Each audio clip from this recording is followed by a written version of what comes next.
What's up, everybody, and welcome to First Son Motif. Today I'm going to be doing a review. I haven't done one in a while, and they seem to do very well on my channel, so why not? Today I'm going to review an app called Arpeggio, and it's a very good tool to help you with your ear training. I have found out that since I've been using this app, that my ear has become very, very sharp. Not sharp at the edges, of course, but as far as listening to different progressions and hearing chord sounds, it's an excellent tool to get you to where you can get closer to perfect pitch. Some people are born with perfect pitch, but others, people like me and you, or some of you, well, obviously you, if you clicked on this video, that you have to work at it. So let me tell you a little bit about this app. So it's called Earpeggio. And I hope I'm pronouncing it right. But I found it on the iTunes store. I think that's what you call it. Well, anyway, you guys know what I'm talking about, the store on Apple. I'm not sure if it's on Android or not, but I know it's definitely on Apple. So Apple people, you're definitely in luck. This is a real treat. So just go over to the App Store, download the app. It's called Arpeggio. And let me show you a couple things. It's free too, by the way. I think there may be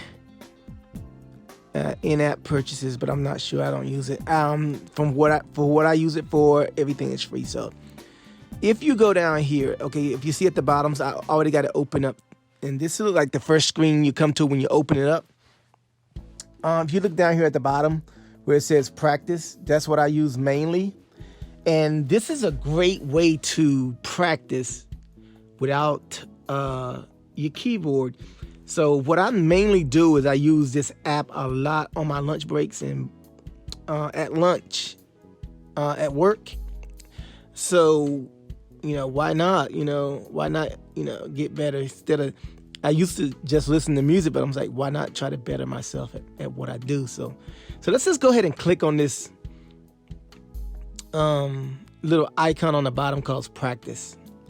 And if you click on that icon, you'll see a lot of practicing modules, or I guess exercises that you can do. You got interval comparison, interval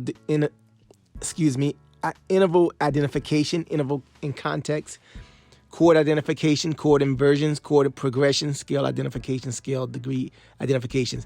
I'm going to tell you right off the bat, the ones that I reviewed and the ones that I love the most are chord identification, chord inversions, and chord progressions. Those three will get you a long way as far as with music, just training your ear to hear, what you need to hear, especially in popular music. So what I'm going to do here is I'm going to click on chord identification and let you guys kind of see what it looks like. So in this, you got short, medium, and long. And that's basically how many questions that you want asked to you. So, like I said, I usually do this on lunch break. So what I do normally is I usually just do like maybe 20 questions. But you can do longer. So, and if you click here on chords, you can pick how many of the chords and the types of chord that you want to be quizzed on. So just for this demonstration, we're going to do major and minor. But I usually do diminished and augmented too, because those 4 groups of chords, well, actually I do more than that. I usually do diminished, augmented, major 7, dominant 7, and minor 7, and I also do diminished 7, because those chords you are definitely going to hear in popular music. So, but for this demonstration, we're just going to do major and minor. So, and you have the other things, play modes, fixed root notes. I don't do those things, so you can definitely feel free to check those things out. So let's do short 20 questions, and let's just start. Okay, so it'll play a chord, and then what I got to do, I got to guess. Here you see at the bottom where it says major and minor. I have to guess whether it's major or minor. So let's play it again. Okay, so that's definitely a major chord.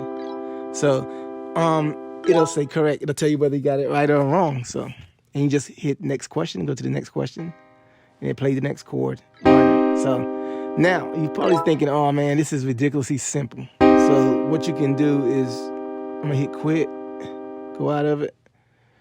Like I said here with chords, you can just add, if it's too easy for you, just, add some more stuff. Add major 7, major 7 and minor 7. Now you got, where it says chord selected, you got 4 now, so it makes it a little bit tougher. You can always make it a little bit tougher if it's too easy.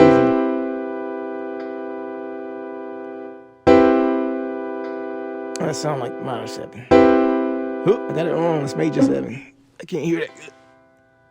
And obviously that's the same chord. So, okay, so I just want you guys to see what happens also when you get it wrong too. So confirmation is asking me, do I want to quit? Yes. Okay, so I want to quit because I want to go back out and show you a couple more things. So like I said, you got the chord identification, then you got the chord inversion. Let's click on that for a second. Same setup, we got short, medium, and long. Depends on how many questions you want to ask. And I'm gonna hit inversion here, and it basically give you, like you have more options to choose therefore. And this is a good one for just getting your ear trained for chord inversions. I definitely need that. I don't do that as much as possible. I mean, as much as I should, but that's definitely a good one. Chord progressions. I use this one a little bit more. This basically, the number of chords you want to use, like a chord progression, like I think you want to use at least 3, maybe even 4 to really get an idea, because 1 or 2 chords is probably going to be a little easy to guess, but maybe 3 is a good number. And then like just to show you this screen too, major and minor, you can just basically pick what you want to practice with. So I mainly use those 3, but like I said, you have these other ones you can go into, like if you want to hear scales, and see here you got a breakdown of all the scales that you want to train your ear for, which I really not at that level yet, but I can basically tell major and minor, so that's all I really need right now. But this is probably for the more advanced people. So okay, so it tracks your progress or whatever. And I don't know if you noticed on that first screen it had like your goals, that I guess you can set goals. I don't really do that. Like I said before, I mainly use the practice ones, and the one that I use the most is probably the chord identification ones, because I just want to hear the difference between all the chords. So yeah, so it's a pretty cool app. I use it a lot. So like I said, you can get it at the Apple Store. It's a free app.